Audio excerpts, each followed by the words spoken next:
Welcome to Helping Organisations Thrive. Today, I have the great pleasure of Louise Larkum on the show. Welcome to you and afternoon to you, Louise. Hi, lovely to be on. Thank you for having me. No, it's lovely to have you on today. And I just want to tell the audience a little bit about you. You're the owner and director of Mind Care Training, where you deliver quality mental health first aid provision to public and private sectors.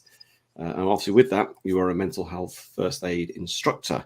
And obviously a background in education, in teaching as well.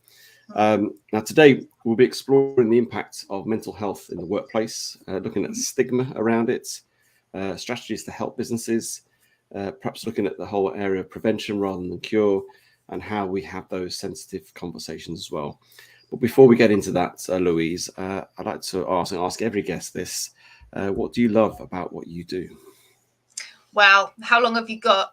I love the online. I love the classroom. I love the wrestle with people, where people are able to come up against some challenging concepts or maybe a different way of thinking. And they just want to hit pause and say, hang on, how does that work? Let's pull that apart a bit. I love experience in the room where people are able to talk freely about their own experience, make sense of things that have happened to them maybe, and just to hit pause with what's gone on in their life so far. And sometimes it makes sense of it when we're doing training. People can make sense of experience they've had and also experience of family and friends. Those are lovely moments. Those are really lovely moments. Yeah. So it's that interaction that and those moments of those light bulb moments and that Yeah. aha and those sort of moments that you love about what you do. 100%. Yeah. And I was nervous. Obviously, I used to do this face to face in the classroom as the day job, the mental health first aid training, and then COVID. So we had to translate the course to an online delivery with Mental Health First Aid England, and I was really nervous about what that would look like, keeping people safe, the content having the impact that it does. I have to say, I'm a convert. I absolutely love doing the training over Zoom. We work it so that you're in a hub and you do some interactive work on your own, and then we do 4 live sessions. So people come with like that base knowledge of things that they've learned, and then they come into the classroom and the live session on Zoom. They've had time to reflect and sit with stuff, and then it's powerful. It's really, really, really, really good. Brilliant. And are you doing any in-person stuff at the moment, or is it still all online? Yeah.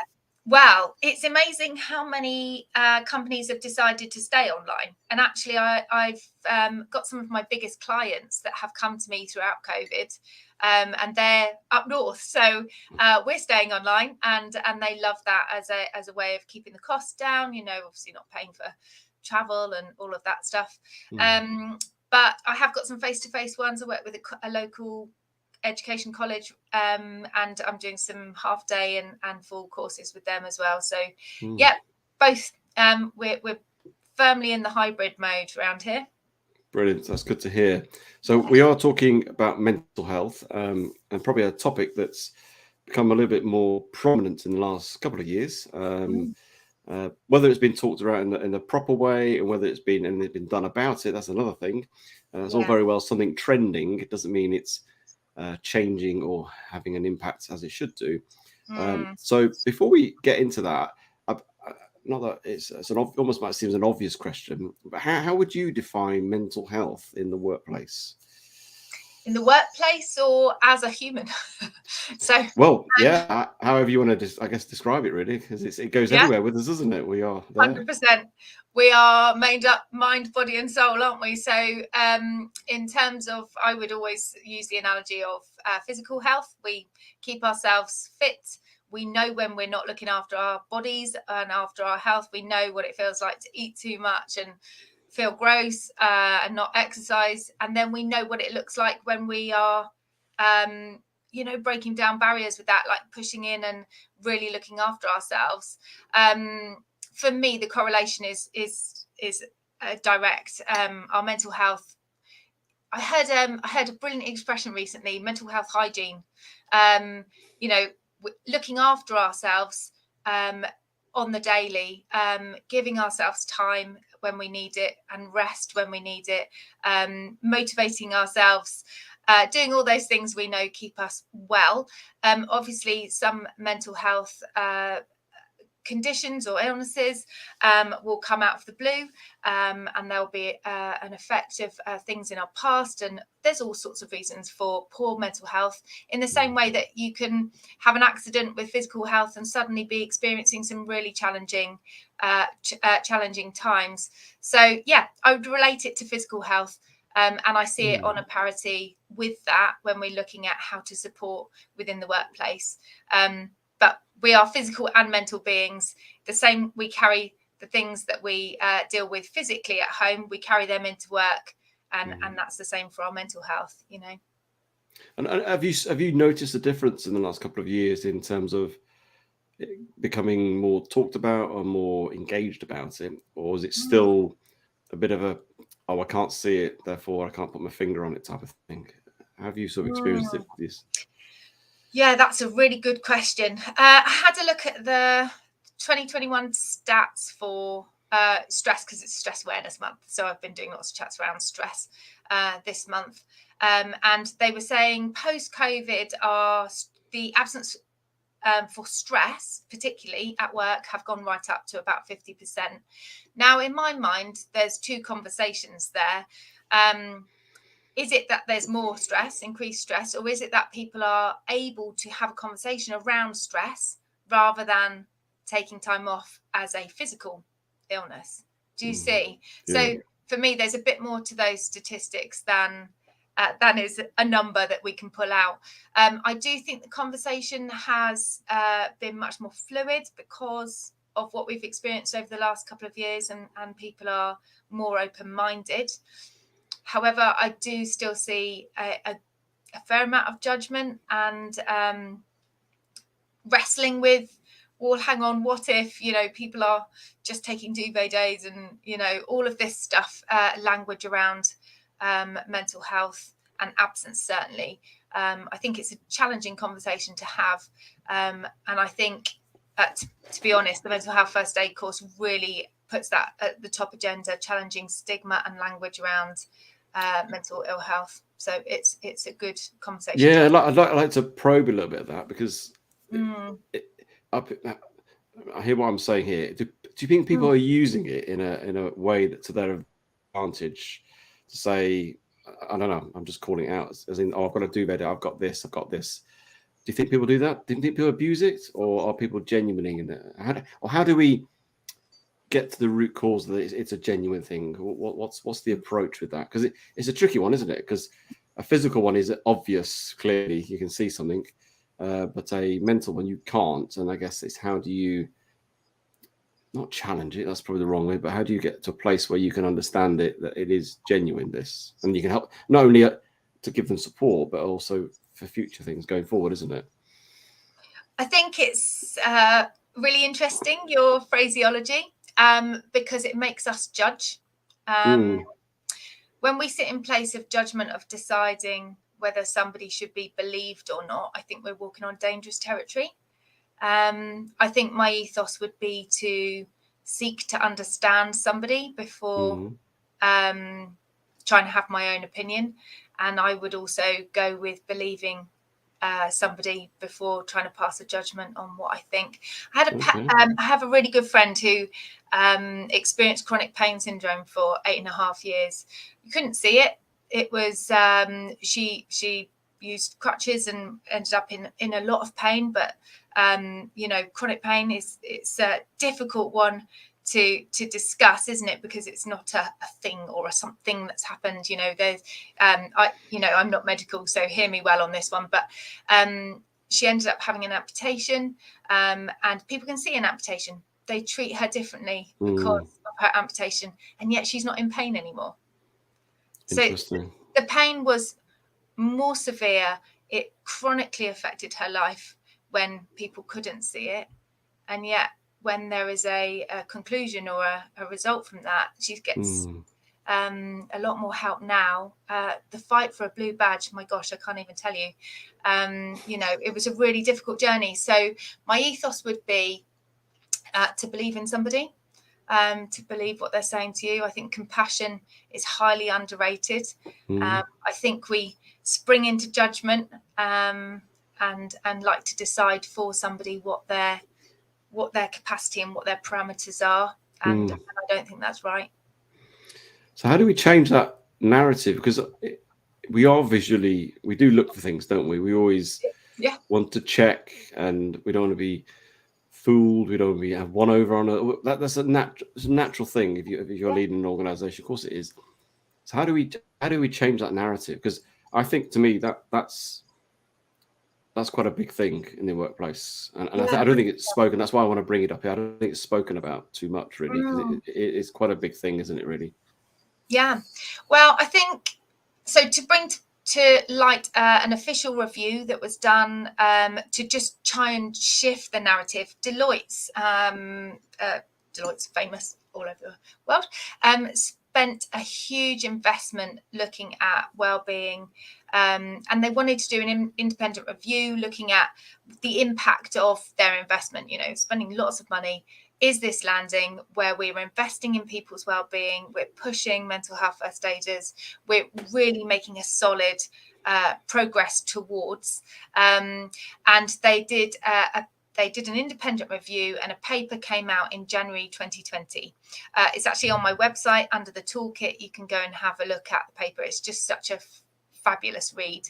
The baseline conclusion for the investment that they pushed towards, the drive, was that for every £1 spent, there was a £5 return.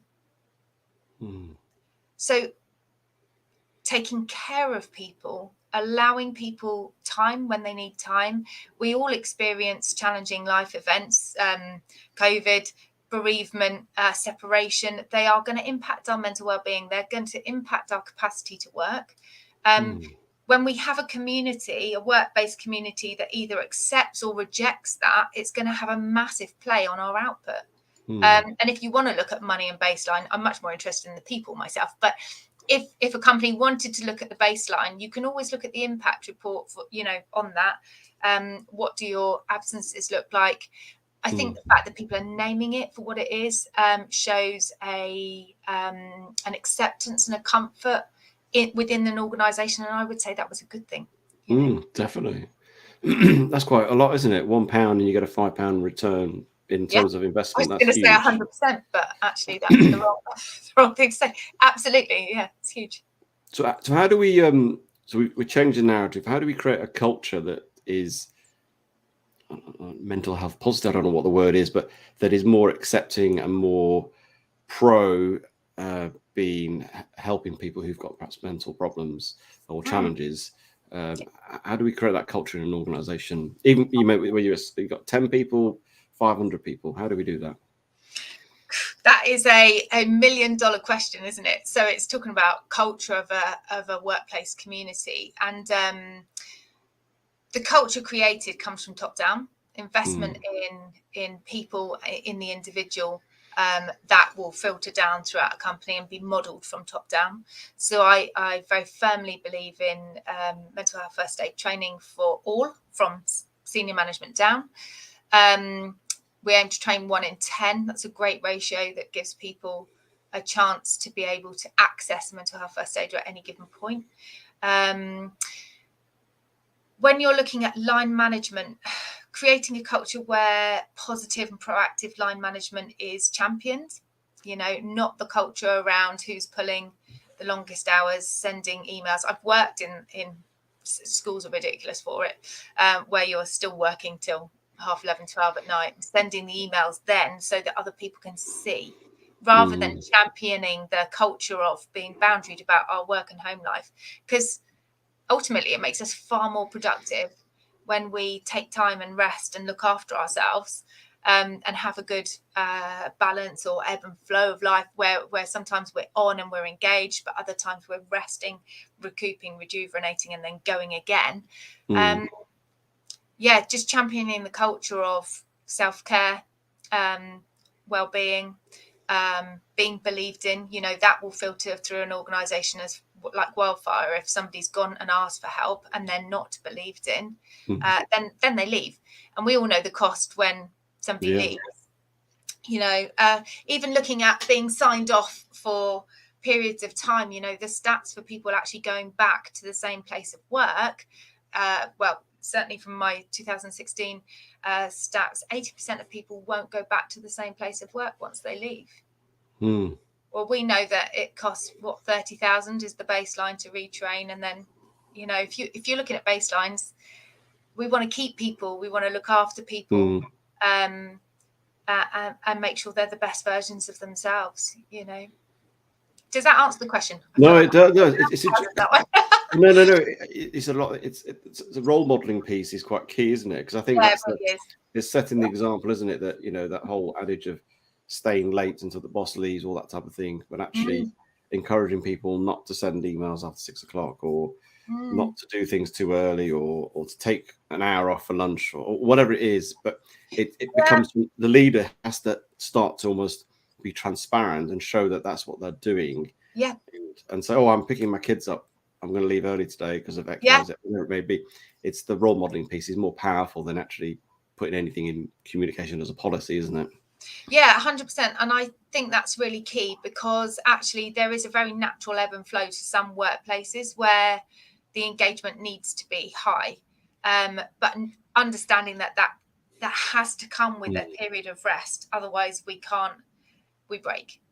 People break. You know, I've worked with some really toxic organizations, and where they've been tick boxing, putting in mental health first aiders, but when you scratch a bit below the surface, you know, they're sending emails to each other whilst you're training. That doesn't show that level of engagement is not a heart matter for them, it's a head matter, and that can be really difficult.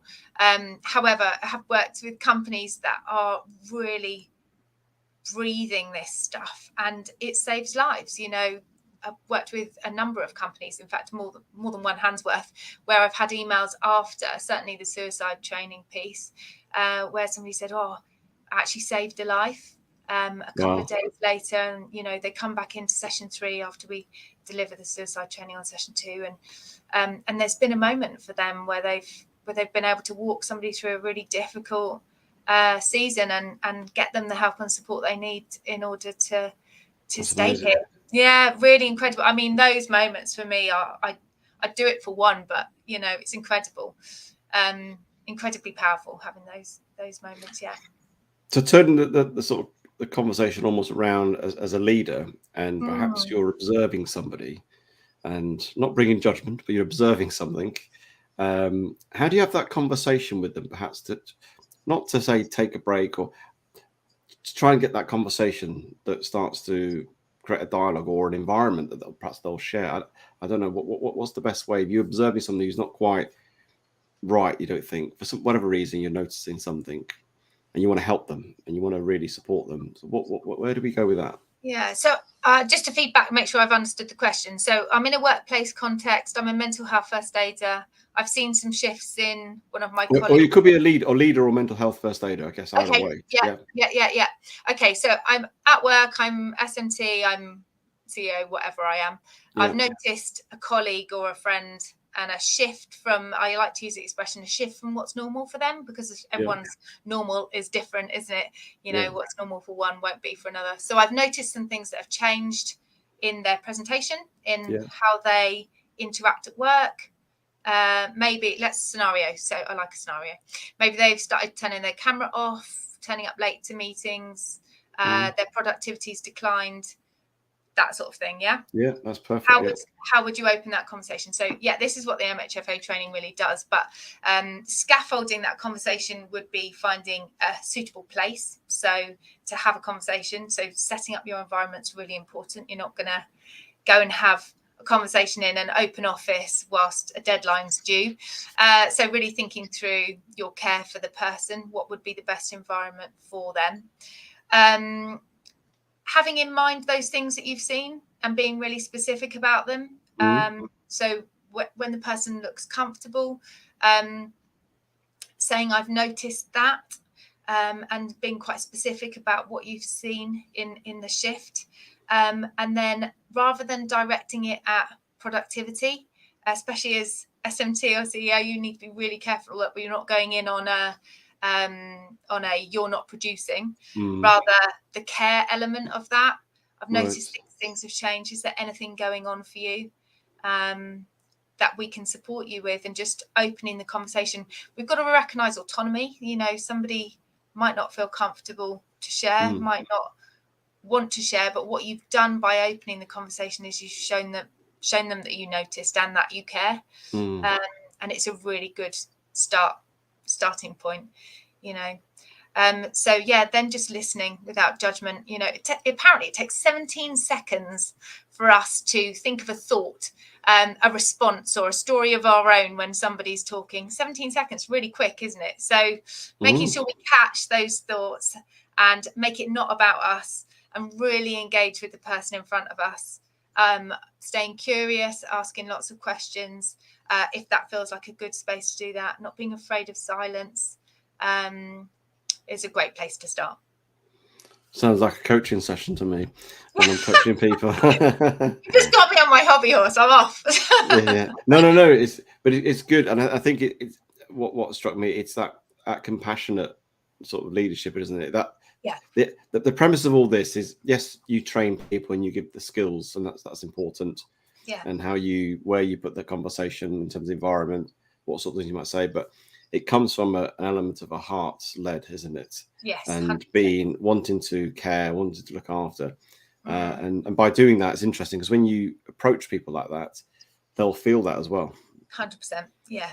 Yeah. When we take out productivity, what people aren't achieving, or, you know, over engagement without productivity, all of those things, when we take that out of the equation and we just look at the person in front of us, it makes a massive difference to how somebody will respond. Yeah. Now, you touched on it before at the start about looking at it almost like the physical health sort of hygiene point of view, because in some ways we're all on a continuum, aren't we, in terms of mental health? It's not like you either got it today and you haven't got it tomorrow. It's not like that at all, is it? Do you want to sort of expand upon a bit more of that? Well, I have a brilliant graphic we use in training, and it's a quadrant, and we talk about the fact that mental health is a journey, and the fact that we can experience episodes of poor mental health, obviously some far more challenging than others, in terms of longevity and depth of experience. So just to really recognise that breadth of experience that people can have. I have many people on courses that go, I thought it was a lifetime diagnosis and that they'd be in it forever, which breaks my heart, really, because actually, you know, people don't reach out because they feel like if they get a diagnosis, that will be it forever. And that's not true. You know, I have my own episode of depression, postnatal depression, after my fourth baby, 14 years ago. Through a really difficult period of time where I couldn't see the shifts in myself, and it took somebody else, my doctor, to see those shifts and get me on some medication, and then a really challenging time of self-acceptance and coming through that to having a diagnosis but not feeling like I had it anymore, and then coming off the medication, and actually being happy, healthy and well, with the occasional dip day and, you know, challenge to our emotions, but so much more self-aware, having had that experience, which in its totality took about a year at the time, and statistically episodes of depression are between 6 to 8 months. So for me, I think that's very hopeful, you know. And when we are supporting people with a diagnosis, looking at the fact that there is, you know, that it's for a season, and that's not to underestimate some people's experience, which does last a lot longer than that. 50% of people that have an episode of depression will never have another episode again. That is really hopeful, you know.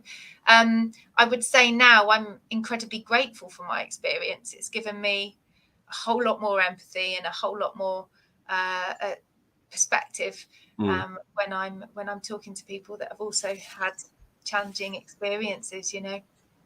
Yeah. Do you think that's one of the concerns people have when they feel they've got something and they get a label on them if they've got some sort of mental health, that's it for the rest of their lives. I think that's a real concern. Yeah, absolutely. Absolutely.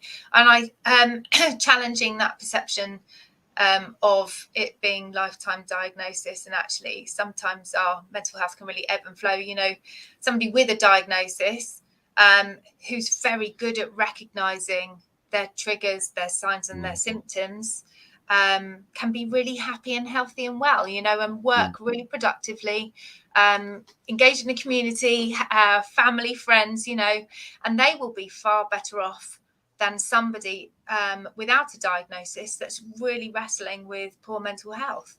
You know, the diagnosis isn't the game changer here. It's that social model of having more good days than bad, you know, on repeat, and looking after ourselves mentally in the same way that we would physically. Yeah. So you mirrored it with physical health, and obviously with our physical health, it is important to eat well, exercise, rest, sleep, all those sort of things.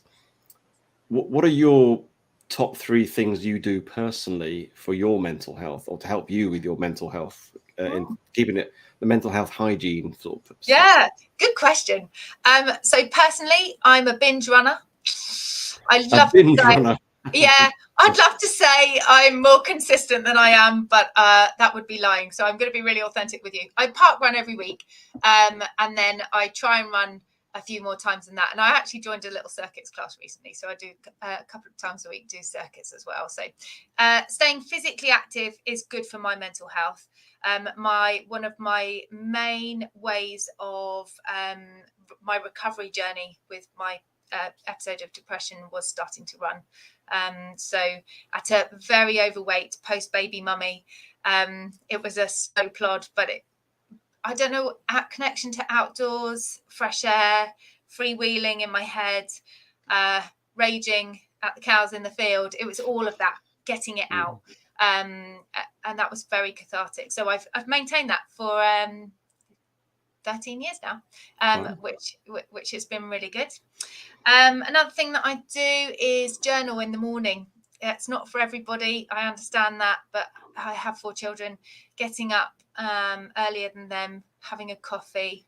Now I've got my conservatory back and the sun's streaming in. Oh, it's just, I actually had a little swirl in a hot tub this morning as well, which is just a real win for me. So sunlight, vitamin D really affects me. So I take a supplement in the winter, and then being in the sunlight as much as I can be is good.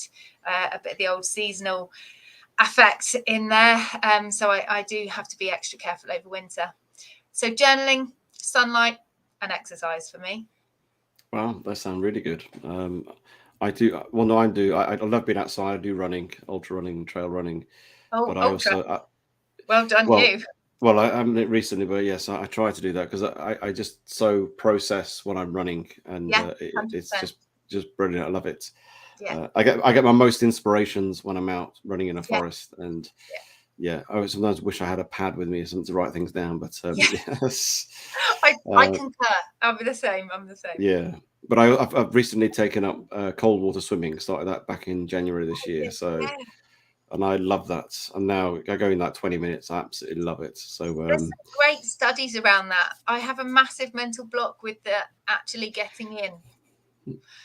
yes, I don't know how you do that. It's amazing. Well done. It just takes time, doesn't it? Like anything, you build up to it. And I'm surprised. I mean, the sea's got a little bit warmer, which helps.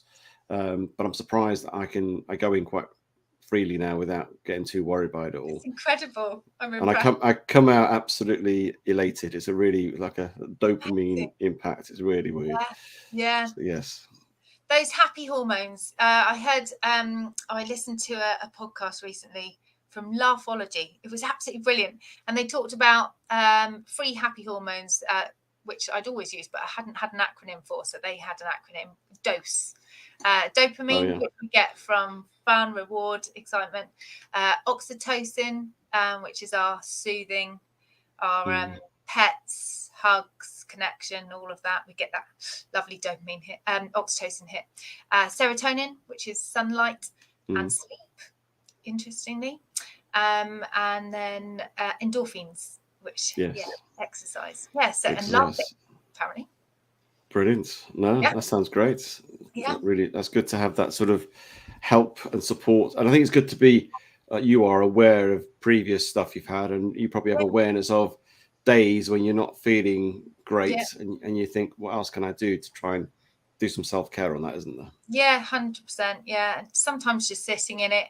I've got a couple of very good friends who are counsellors, great listeners, sometimes just chewing their ear off and sitting in it for a bit before you move out. Yeah, it's all, I think connection is one of the most powerful things that we can have when we are experiencing challenging seasons.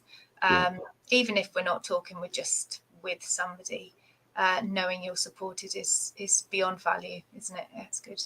Totally. I think social groups are vital in anything, whether it's like-minded in terms of you're suffering with a similar thing, or your running group, or whatever it is. Just that I go cold water swim with a group of people. Yeah. And it's the social bit actually that probably holds that together, despite the pain of sometimes the cold weather and everything and the cold water. It's the social chit chat that we're having is really powerful.